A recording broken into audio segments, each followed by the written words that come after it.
New York, CNN. Private Emmanuel Mensah went off to serve in the Army National Guard, but it was back home where he made the ultimate sacrifice.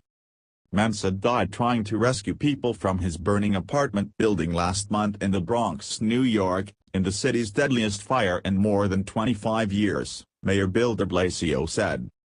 Mensah, 28, had immigrated from Ghana in Africa and was a permanent legal resident in the U.S. His story has taken on new meaning in the wake of President Donald Trump's reported vulgar comments about immigrants from El Salvador, Haiti and some African countries. "Why do we want all these people from whole countries coming here?" Trump told senators in the Oval Office, a source briefed on the meeting told CNN. Trump denied using that language in a tweet Friday morning. Mensah's sister, Vanessa, said the Army private would have been sad to hear Trump's comments. "You cut me right now, you'll see blood coming out," she said. "We're all God's people." As Mensah's father tells it, Mensah went back into the burning building twice on December 28 to rescue neighbors. But he did not make it out alive. "Emmanuel was a kind person. He wanted to help people. I wasn't surprised when he did do these things," Quavina Mensah said. Secretary of the Army Mark T. Esper approved the posthumous award of the Soldier's Medal for Mensah. The medal is the Army's highest award for heroism that occurs outside of combat, according to the National Guard. Private First Class Mensah's heroic actions are in keeping with the highest traditions of military heroism and selfless service and reflect great credit upon himself, the New York Army National Guard and the United States Army, the award citation says. New York Governor Andrew Cuomo approved the award of the New York State Medal for Valor on Mensah on January 2.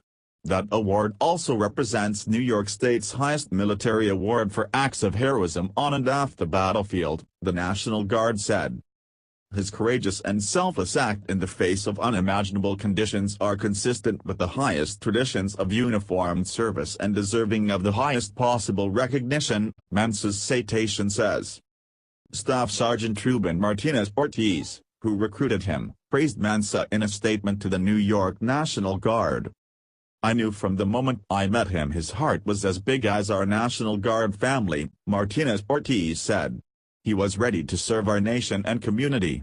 Private First Class Mensah was the embodiment of what our Army values stand for. Mensah, 28, was stationed in Virginia. He had come to the U.S. about 5 years ago with the dream of joining the Army, his family said. A private first class in the New York National Guard, he had just graduated from boot camp after starting basic training in the fall, spokesman Eric Durr said. He was slated to go to advanced individual training in 2018.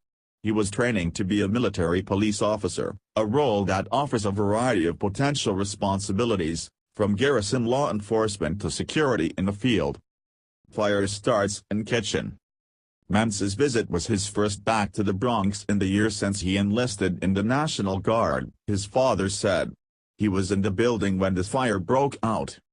A child playing with a kitchen stove started the fire, which quickly spread through the 29-unit building. The fire killed 13 people, including 4 children. A 3-year-old boy's screams alerted his mother that a fire had erupted in their apartment in the building's first floor. The boy was playing with the burners on the kitchen stove, officials said.